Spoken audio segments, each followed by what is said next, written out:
Alright, magandang hapon po sa inyong lahat mga kababayan. Batang Maynila to, it's pag-usapan natin Senator Risa Hontiveros.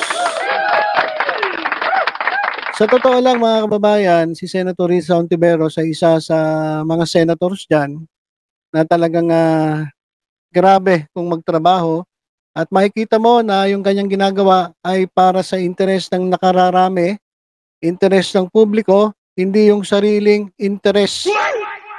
Marami kasi dyan sa mga senator natin ngayon, wala, puro sarili interes ang inuuna, imbis na yung interes ng bayan. Kaya naman ako'y saludo dito kay Senator Risa Hontiveros.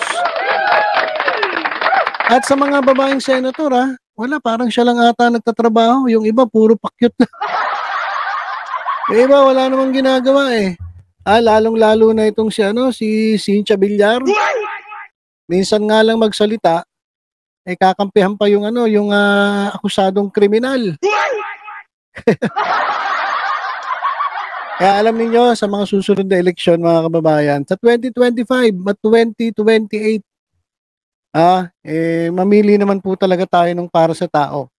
Nakikita naman natin ngayon kung sinong nagtatrabaho ng maayos 'di ba? So sana wag nating kalilimutan itong ginagawa ni Senator Risa Hontiveros na grabe. Sa totoo lang kitang-kita ko sa kanya yung yung pagod. Pero sa kabila nung nangyayaring kapaguran, pagkatapos naman nung nangyayaring katulad na itong kay Kibuloy, grabe yung pinagdaanan ni Senator Risa Hontiveros. Kahit yung mga senators na mga kasamahan niya dyan sa komite, kinontra siya. Pero siya ay nanindigan. At talaga namang nung nailabas itong warrant of arrest kay Kibuloy, grabe yung yung relief na naranasan na nakita ko kay Senator Risa Hontiveros. Talagang bangamat pagod na pagod siya. Parang grabe yung kanyang pinagdaanan, pero makikita mo yung yung ngiti ng tagumpay. Nung nailabas yung warrant of arrest dito kay Kibuloy, at eto mga kababayan, lalong-lalo na ngayon na pinaghahanap na ng korte ng otoridad etong si Pacquiao. Kaya congratulations kay Senator Risa Hontiveros. At eto, may panibago na naman. Meron na namang gustong paimbestigahan itong si Senator Risa Hontiveros dyan sa Senado. Nung nakaraan lang si Kibuloy na ayaw humarap sa Senado, eto ngayon, sino ba ngayon ang gustong paimbestigahan ni Senator Risa Hontiveros? Eto mga kababayan, panoorin natin. This gentleman's agreement is treasonous. Kung totoo itong kasunduan, mukhang isinuko nga ni Duterte ang teritoryo ng Pilipinas. China is already all around us, sa telecom, sa national grid, sa karagatan. At tila lalong pinalakas ni Duterte ang China sa kasunduang di umanong pinasukan niya. It is our duty to fortify the BRP Sierra Madre. Without it on ayungin, we effectively give way for China to illegally occupy what is ours. If we stop reinforcing the Sierra Madre, we not only give up a crucial strategic outpost, but also fail to defend our sovereignty. Okay, so yan mga kababayan. O kaugnay ng statement ni Risa Hontiveros, eto, balita po na Inquirer.net. Eto mga kababayan. Eto pong treasonous Duterte Pact. Ito pong gentleman's agreement. Ito pong secret deal. Itong treasonous. Ngayon, ano ba yung treasonous? Tinignan ko yung meaning ng treasonous itong treasonous mga kababayan sa Tagalog ay pagkanulo. Parang yung yung ginawa ni Judas kay Kristo. Pinagkanulo ni Judas itong si Jesucristo. At iba pang meaning sa Tagalog ng treason ay pagtataksil. Isa pong pagtataksil sa bayan. Ito nga ibig sabihin ng treason. Kaya naman mga kababayan, etong treasonous Duterte Pact with China, etong gentleman's agreement, etong secret deal ay pinaiimbestigahan o gustong i-push na imbestigahan dyan sa Senado. Senator Risa Hontiveros filed a resolution on Wednesday urging the Senate to look into the supposed gentleman's agreement between former President Rodrigo Duterte and Chinese President Xi Jinping. if confirmed to be true, o kapag napatunayan na totoo na meron ngang gentleman's agreement, nakakumpirma ito ni ni Harry Roque, itong madaldal na DDS vlogger. Sinabi ni Harry Roque, meron ang gentleman's agreement kasi dati secret deal. O ngayon pumasok si Harry Roque, itong vlogger. Vlogger na to mga kababayan, hindi na ata abogado to DDS vlogger na ito So pumasok ito sa eksena at sinabi sa kanyang social media account na meron ngang agreement, gentleman's agreement, hindi daw yung secret deal. At ginawa ito ni Duterte para maiwasan ng gulo between Pilipinas at China. Ito namang sinabi ni Harry Roque ay pinabulaanan naman ni Panelo. So kulang na lang magsuntukan ito. Itong Butike at itong Butanding. Sila nag-aaway-away. So hindi raw totoo yung gentleman's agreement na sinasabi ni Harry Roque at ganyan lang daw si Harry Roque dahil may sariling interest. Parang sinasabi ni Panelo nagpapa-epa lang itong si Harry Roque. Dahil nga parang balak ata tumakbo bilang senator, wala namang kapag-asa. So, ito nga, kung mapapatunayan na itong na totoo itong gentleman's agreement, ito raw would be a tantamount to a surrender of the Philippine sovereignty. Ayan, yung kanyang final Senate Resolution number 982. Ito yung final ni Senator Hontiveros. This gentleman's agreement is treasonous. Ito ay pagtataksil sa bayan. Ito ay pagkakanulo sa bayan. Sabi niya sa kanyang separate statement, this sham of an agreement only gave Beijing more ammunition to assert its baseless territorial claims. According to Hontiveros, itong arrangement ni Duterte na pinasok nila kasama itong China,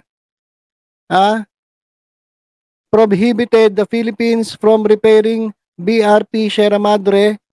Ito pong barko na kinakalawang na grounded warship that serves as the country's military outpost in Ayungin, 2nd Thomas Shoal in the West Philippine Sea. She pointed out that Duterte's former spokesperson Harry Roque revealed ito. Pahamak to siya. So, nangyari pinahamak pa ngayon ni Harry Roque itong si Duterte.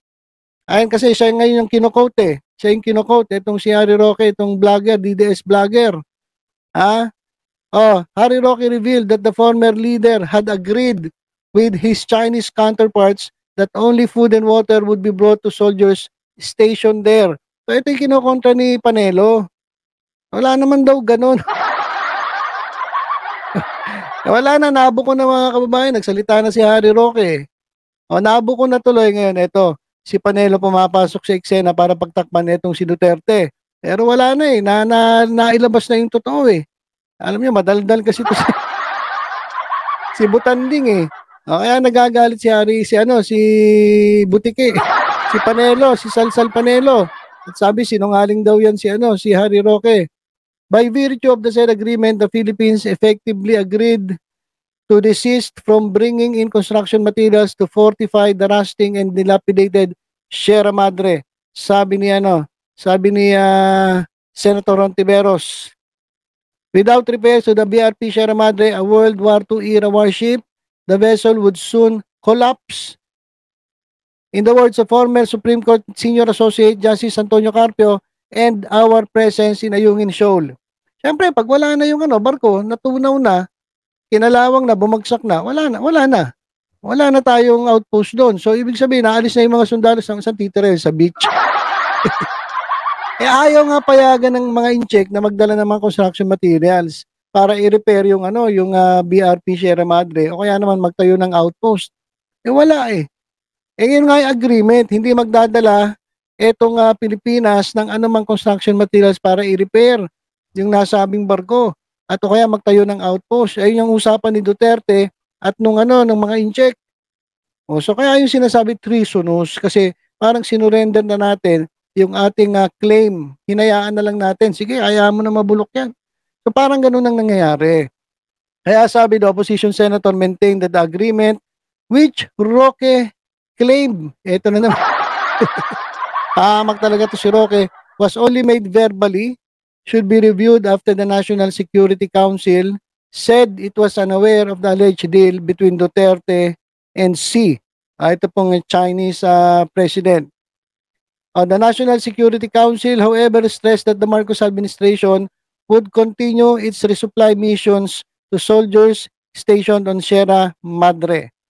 Our commitment to maintain BRP Sierra Madre will always be there. Any attempt by China to interfere with resupply missions will be met by the Philippines in a fashion that protects our troops both doing resupply and those that are on the shoal. Ayan ang sabi ni National Security Council spokesperson Jonathan Malaya. So yan mga kababayan, yan po ang susunod na mangyayari pagkatapos po inimbitahan si Kibuloy na hindi naman nagpakita pero malapit na kasi pag sumuko si Kibuloy wala siyang choice, haharap siya sa Senate. So baka mangyari na ito, magkasabay pa sila ni Duterte. Kasi iimbestigahan si Kibuloy dyan sa kanyang ginawang pang-aabuso sa mga kabataan, sa mga minor de edad, sa kanyang mga biktima. Haharap siya sa kanyang mga nabiktima. At ito namang si Duterte, itong dating Pangulong Duterte, haharap naman dyan para para magpaliwanag tungkol sa pinasok niyang gentleman's agreement with China. So baka magkasabay pa itong magkaibigan na ito dyan sa Senado. So yan mga kababayan, naabangan natin kasi ang tanong dyan, ito bang si Duterte ay haharap dyan sa Senado? Baka katulad nito, hindi rin pumayag katulad ni Kibuloy. Kasi si Kibuloy, kaya malakas ang loob ni Kibuloy, nandyan si Duterte. Paano ngayon, pag si Duterte na pinaharap sa Senado, ano kaya mangyayari? Yan po ang abangan natin mga kababayan. Kaya malamang dito, yung mga DDS, iyakan na naman. Kabila na namang maririnig natin mga vlogs dyan ng mga Duterte supporters. Okay lang sana kung maganda yung kanilang paliwanag. Wag lang yung yung paliwanag ng scammer na sablay. Pagdating po sa political vlogging, sabi nga niya ng isang vlogger, ng BBM vlogger, doon na lang, mag-content na lang ng Tape Incorporated. Hanggang Tape Incorporated ka lang daw, scammer. Kaya, abangan natin, sigurado, marami pong mga vloggers yan, sila Banat, may mga banateros yan, maririnig natin na sigurado mag-react sila dito sa gustong mangyari. Yan po sa Senado, ang ipatawag itong si dating Pangulong Duterte para magpaliwanag tungkol dyan sa gentleman's agreement na pinasok niya with China. Alright, so yun lang po. Ingat po tayong lahat mga kababayan. God bless po.